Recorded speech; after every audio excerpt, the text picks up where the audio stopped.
What's up, ladies and gentlemen? Welcome on in. It's 1TS Daily live right here at One True Sport. How's it going? I'm Zack Heydorn from Brashwing Media and from Sports Illustrated. It is Friday. We made it. December 6th, 2024. Good to be here. Glad you are here with me, more importantly, for our Friday edition of 1TS Daily. We're live right here on the One True Sport YouTube channel every single day with a quick rundown of the news and different happenings and discussion of everything pro wrestling. And we are here constantly for you and with you, and couldn't do it without you. So thanks so much for being here. If you're watching on YouTube, hello, go ahead and hit that like button for me if you wouldn't mind. It does wonders to helping us out, kind of grow the channel and grow the show. If you're on Twitter X watching, hello, you guys know what to do on as far as liking the video. Just that little heart there at the bottom. I would appreciate that. Again, we're looking to get this show in front of as many eyes as we can, and it is a nice little kind of 20 minute fix of pro wrestling chatter. You know, we're not asking for 2 hours of your day. Just, hey, you want to spend a little time talking a little bit of wrestling every morning? We are here for you with that. That's what 1TS Daily is all about. So if you haven't subscribed to the channel, subscribe to the channel and join us here live as we do this show every single Monday, Tuesday, Wednesday, Thursday, and Friday. The live chat is open and ready for you to jump on in and discuss all things pro wrestling. If there's a topic that you want me to cover, if there's a question you want me to answer, if there's a rant that you'd like to go on, or if you just like to agree or disagree with what I'm saying and with what others are saying out there, use the live chat. It's really the funnest part of the show. So jump on in, dive on in, use that. I do have super chats enabled as well. So if you want to, make sure that your comment, question, or topic is read or addressed, the best way to do that is with super chats, because I won't get to all live chats, but I will make sure to get to all super chats. So that is your call to action if you want to participate in the show, and I hope you do. We got people filing in right now into the live chat, so hello to everybody doing that. Thanks so much for being here once again. All right, so today want to hit a couple different things, a couple different topics on the news, and then we will jump into a quick preview of Smackdown tonight. Not a lot announced for that show. But then we'll do our longer form preview of NXT Deadline, which is coming up tomorrow night. So we don't want to miss that. Like, it's coming up quick tomorrow, already here. We got the 2 Iron Survivor Challenge matches, and then a host of other stuff. So, that'll be our agenda today, unless you guys take over the reins and are like, nah, I'm going to ask this question instead. So do that if you want. But otherwise, that is the plan. All right, so let's get to some news that hits. So this morning, it was announced that Jesse Ventura is headed back to WWE officially. He kind of had that moment with Triple H on a recent social media blitz that Jesse the Body Ventura is kind of back in the fold with WWE, but now he's actually back and doing something. He will be returning to the broadcast team for Saturday Night's Main Event next week on December 14th. So that's, pretty big news. I mean, obviously Jesse Ventura has a long and storied history, both good and bad, with WWE. So to see him back in the fold here, not just as, a legend who's on a Legends deal and who gets a check and who, whatever, sells some shirts, he is going to be the voice of Saturday Night's Main Event, the new Saturday Night's Main Event in 2024 on NBC, which is wild. So this reveal again happened on the Bill Simmons podcast. It's pretty wild. So this is what Jesse Ventura had to say on the show. He says the wrestlers are not coming down that ramp. They're not coming with all the lights and the spectacular. They're coming in through the crowd like the old days. That's why they brought me back. We're going back in the time capsule, only it's going to just be 4 times a year. So he kind of made news in that note that, look, they're only going to do Saturday Night's Main Event once a quarter. Makes sense. Makes sense to me. Seems to totally fit, what WWE is looking for and place those shows strategically in the quarter around other PLEs. I think it makes perfect sense to do that. So, so Ventura signed a Legends deal in October, but again, he's been prickly with WWE mainly because of Vince McMahon. I mean, Ventura famously is the one who led a charge to unionize pro wrestlers back, right around WrestleMania 2. I mean, not the only guy to ever do that, but he infamously did that and was thwarted by Hulk Hogan. Shame on you, Hulk Hogan. And it didn't happen. But yeah, so WWE and Ventura have had their ups and downs, but he's back and he's going to be the commentator on Saturday night's main event. That show headlined by Cody Rhodes versus Kevin Owens for the WWE Championship. And then there's some other stuff happening on that show as well. Liv Morgan will defend her title against Io Sky. I'm sure we'll get something with CM Punk too, I would imagine. Seems like we're heading in that direction, but we'll see. But yeah, big news of the morning. And I think, it'll be interesting to hear him. How is he treating this? Like, is he treating this as just like, oh, okay, well, I'm going to go through the motions and, whatever happens, or is he someone that actually has caught up on the product, knows what he's talking about, is able to enhance feuds and kind of make the product better? I mean, I think, he was a good commentator in his day. We'll see. The boss is in the chat. He says, morning, stupid Packers. Well, I mean, they lost, boss, right? I like when the Packers lose. Sorry to all you Packer fans out there, but I do. And this is coming from just a sad Bears fan, okay? Sad Bears fan is all this is. Sad, bitter, envious, jealous. Oh, boy. All right. So let's keep going here with the news. There's some big rumors. Speaking of Saturday night's main event. So they are reporting, or excuse me, WrestleVotes is reporting that WWE is planning on having quite a few legends, and this is a rumor. Quite a few legends join Saturday night's main event. Wendy Richter, Jimmy Hart, Cowboy Bob Orton, and Hulk Hogan, rumored to potentially be in talks to appear on that show. The hook is the four of them were all on first Saturday night's main event in 1985. So this would,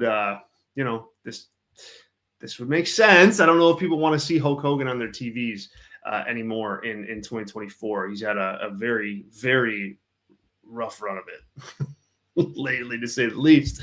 But nonetheless, he's in considerations here.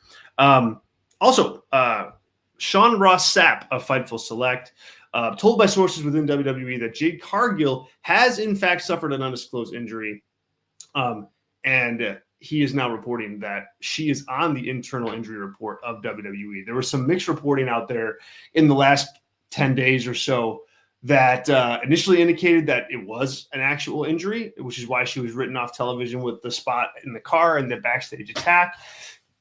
Conflicting reports came out about that soon after, and that she's fine and that was just all work. And now it seems to be that that she's hurt and she's on the actual injury report, and who knows how long it'll be until we see her. The whodunit is going to be a part of the storylines here, for WWE moving forward with this. And I think a whodunit in pro wrestling, if done right, is always going to drum up intrigue and interest with fans. Like, it just is, right? Like, but I always think it's fun if it's done properly. They got some whodunits going on in AEW too. So whodunits abound on wrestling television lately. But again, if done right, like, they work for better or worse. All right, so that's the news. So a couple of big news stories. Again, that main one, Jesse the Body Ventura. That's the biggie. That's the biggie. And once we don't need to spend too much time on this, but once he got back into the fold, that was really the biggest hurdle, was getting him back in initially. and he's back. And now I'm just curious as to like how he does. I think that's just fascinating at this point in time of like kind of trying to grade out how he'll do as an announcer. Boss says here, get Gregory Helms on the Jade story. I mean, I think the Jade story is pretty like locked down. I mean, I trust based on what I've heard and Sean Ross Sapp confirming and other sources confirming. Like I think that I think it's pretty much locked down that this is a real injury for Jade. So we don't need Greg Helms on the story. We can confirm it on our own. All right. Let's get into SmackDown tonight. There's not much on this card from a preview perspective. So I'll do one more glance at Twitter to make sure that I didn't miss anything being revealed here, while we've been on the air for the last 12 minutes. But the matches that they've got promoted for tonight are the following. We've got, let me get to our matches here. Okay, it's Naomi versus Tiffany Stratton versus Elektra Lopez. So this is a quarterfinal match in the WWE Women's United States Championship tournament. This is all about moving on in the tournament, getting that semifinal match, and then eventually wrestling for the Women's Intercontinental or Women's United States Championship, first one of the in history. So let me pull up the bracket here, and just so we can just confirm everything going on. It's been an interesting little tournament, and they're doing the same thing on Raw with the IC title.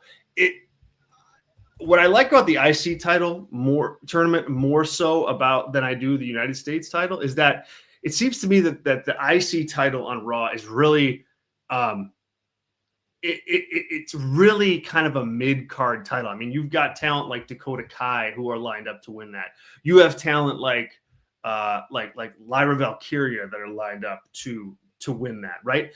It seems more of like a true mid-card title. The US side of things, Bayley is there. She's kind of a top star. Tiffany Stratton is there, up and coming, world title level contender. So I think you want to keep this belt defined as mid-card. So if I'm picking a winner from that match, Naomi, Tiffany Stratton, and Elektra Lopez, the winner will face Michin. I'm going with Elektra Lopez here. That's the play. I mean, Tiffany Stratton has money in the bank. She doesn't really need that mid-card title. Naomi, you can make an argument there. And I would not be surprised to see her get the win. But who gets the most out of this from a mid-card perspective? That's Elektra Lopez by a wide margin. And so that's the play. That's the play that I'd be making, to really elevate somebody. Because then you have a final four. If that's the way they go, you've got Michin, definite mid-carder. Elektra Lopez, definite mid-carder. Chelsea Green, definite mid-carder. And then Bayley. Bayley's certainly the outlier there, given the history that she's had and the world titles that she's had. She stands out like a sore thumb here, but would also be a very good talent to put over like somebody like Elektra Lopez in the final if they go that route. So I am taking Elektra Lopez here. The only other storyline that they've got officially promoted at this time, like I said, I will get back to I'll check Twitter here right now as soon as we talk about this last segment and see if anything else dropped. But it's the question of, will Johnny Gargano, team up with Ciampa again to go after those tag titles? It's like a Willie or won't he? Not exactly like a pillar element of SmackDown tonight, but again, that's where we're at. Andrew is in our chat and says Naomi is hot garbage. Only in the title picture because her husband is Bloodline OG. Throw up the ones. I don't think that's a fair characterization, Mr. Andrew H. She's not, Mercedes Moné. She's not Rhea Ripley. She's not Charlotte Flair or Bianca. She's not on that level, but I think she brings a lot to the show, for what she does. good presence, good mid-card babyface. Like, I don't think that's classified as hot garbage, my friend. I just do not. Fundamentally disagree with you on that one. But thanks for joining us live. I mean, that's really the most important thing. So we're glad you're here live. Thank you. Let me just pull up the old Twitter machine here and make sure that I didn't miss anything that popped up here in the last 15, 20 minutes or thereabouts. All right. A lot of deadline promotion. We'll get to that in a minute. All right. More Elimination Chamber. And we're already scrolled through to, yeah. So no, that's it. That's all we got at this point in time for SmackDown tonight. So they got a lot of time to fill. I'm sure we'll see some kind of developments with Cody and Kevin Owens. We may get some kind of bloodline fallout, with Solo Sikoa. I mean, I think that's something to watch too. I mean, you had him lose in grand fashion at Survivor Series. And so, there has to be something that happens there, right? I mean, they can't just go like business as usual. And we talked about that on Monday. Like, they got to use that loss as like a main storyline avenue for Solo Sikoa one way or the other, or somebody else. So I expect to see something big, with that too. But that's SmackDown. All right, and then tomorrow night we got NXT Deadline. It's on Saturday, December 7th from Minneapolis. This show, it's a clean, 5-match show. This is like your classic NXT show. I bet this clocks in at less than 3 hours. How good will that be? It's got the special start time, which I guess is not really special anymore. 7 Eastern. Normally it'd be 8 Eastern, but they've started these earlier now. So it's 7 Eastern. The show, I think, has been pretty well constructed. It reminds me a lot of Survivor Series in that you have these multi-person matches and then some kind of filler stuff around them to kind of like round out the show. So we'll start off with the Women's Iron Survivor Challenge match. They said that this is going to be the main event on Wednesday's or Tuesday's episode of NXT. So look for this to be the main event of that show. And it certainly should be. I mean, this absolutely should be. NXT, like the women's division in NXT are the stars. They are the biggest stars on that show. Trick Williams, yes, he's up there. But collectively, like the stronger division and the more intriguing stars are on the women's side of things, straight up. So they need to be main eventing this show. So it's Women's Iron Survivor Challenge. This is the match where it's 25 minutes in length, and you want to secure as many pinfalls as you can. The hook is when you get pinned, you need to go to the penalty box, and so you're out of action for 2 minutes, and you're unable to secure pinfalls because of that. So these matches, there's only been 2 of them, or 4 of them, I guess. Two kind of batches of them, but they've been action packed. They've been fun matches. Like new match concepts are hard to come by, in WWE at this point, but these have been really fun. And so if you've never watched an NXT Deadline show, this Women's Iron Survivor Challenge match is gonna be, I think, the best one yet. Just because of the talent and the diversity of talent in terms of style in the match. You've got Sol Ruca versus Zarya versus Stephanie McCurr versus Julia versus Ren Sinclair. Ren Sinclair, definitely the odd person out in this in terms of stature. Cora Jade, not in this match. Ren Sinclair is. I don't know how to read that. I don't know if, this is a way to get somebody like Ren Sinclair a secret big win so she can go on to lose to Roxanne Perez.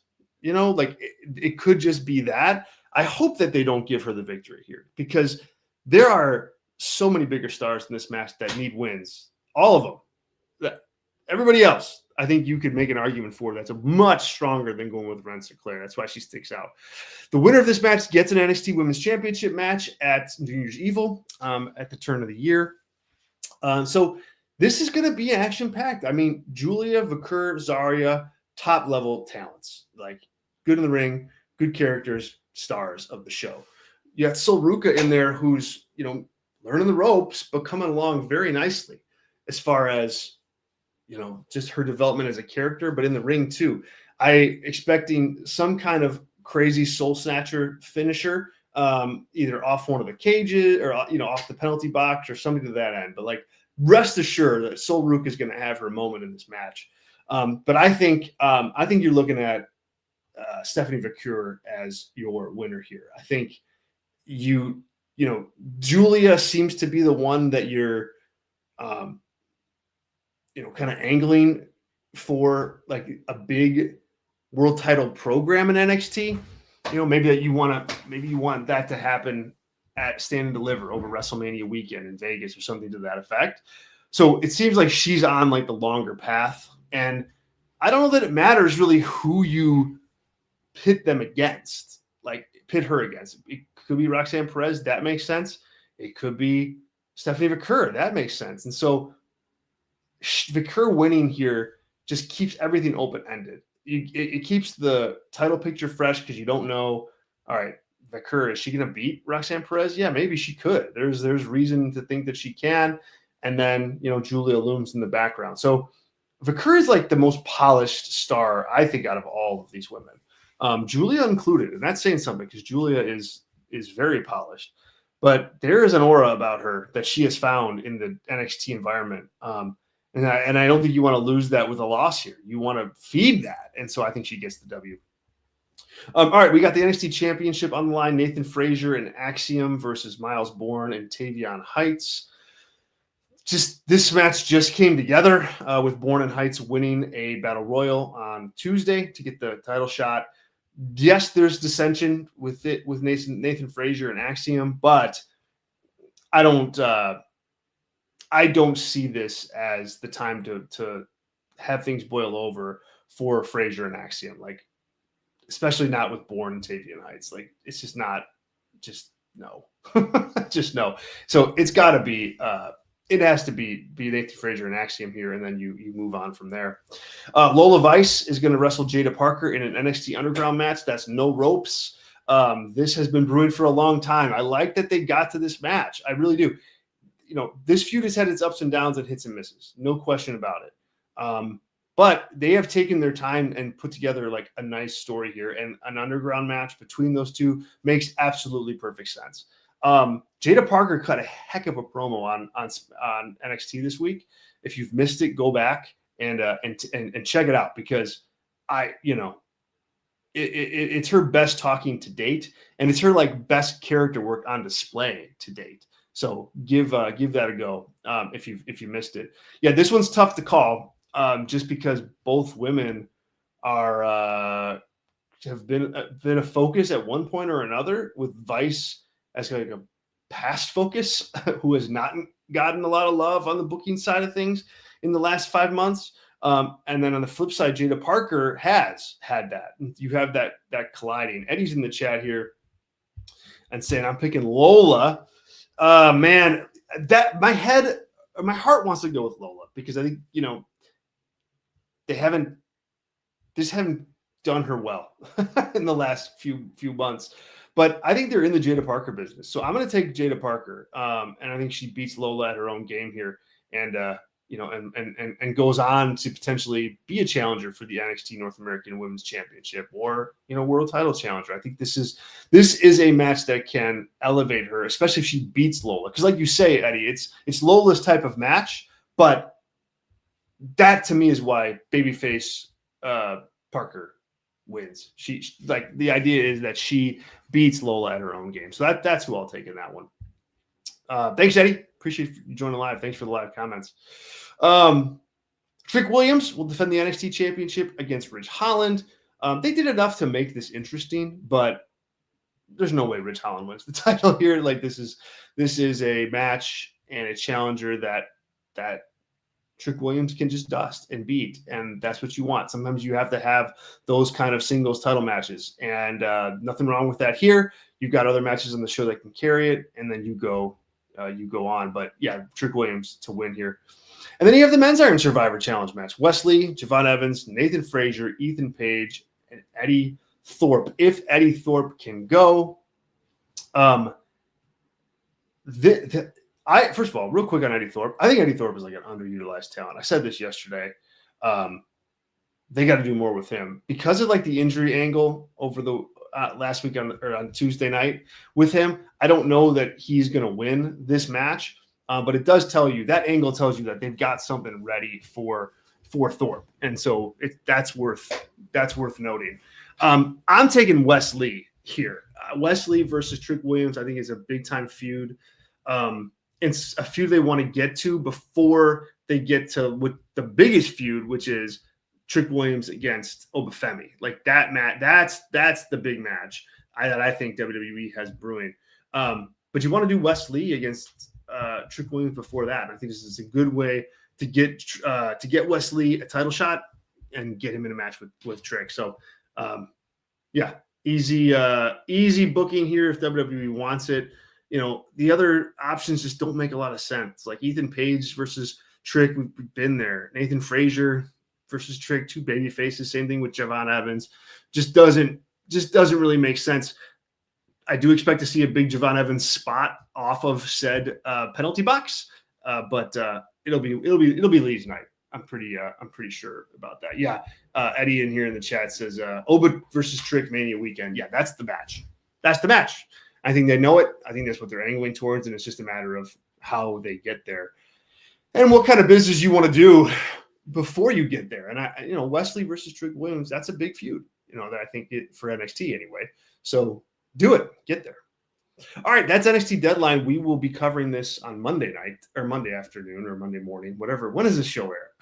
Monday morning, live on 1TS Daily. We'll talk about the show. I'll have full coverage of it over at Brass Ring Media throughout the weekend, so you can check out our work on YouTube there. We'll have a live show today, actually, 3 Eastern. We had to move yesterday's live show due to some scheduling issues, but we'll be live today on the Brass Ring Media YouTube channel, 3 p.m. If you want to experience that show, please do. And you can experience our written work for Brass Ring Media at Substack. Just search Brass Ring Media Substack. You can subscribe for free to our Substack newsletter. Please go and do that. Go do that right now. Just go run and just do it. Subscribe. Easy. You get all of our written content right to your inbox. It's really good stuff from a very good team of writers that I hope everybody, I hope everybody checks that out. So cool. All right, we'll wrap up there. Man, we went long, 28 minutes. Jeez. Sorry about that, but lots to cover. Thank you all so much for another wonderful week. Thank you to everybody who was in the live chat here. Thanks to everybody who would play and who listened to this either live or after the fact. I appreciate it. Have a wonderful, wonderful weekend. Enjoy NXT Deadline, and we'll see you all right back here Monday on 1TS Daily live at One True Sport. I'm Zack Heydorn. Talk to y'all real soon. See ya.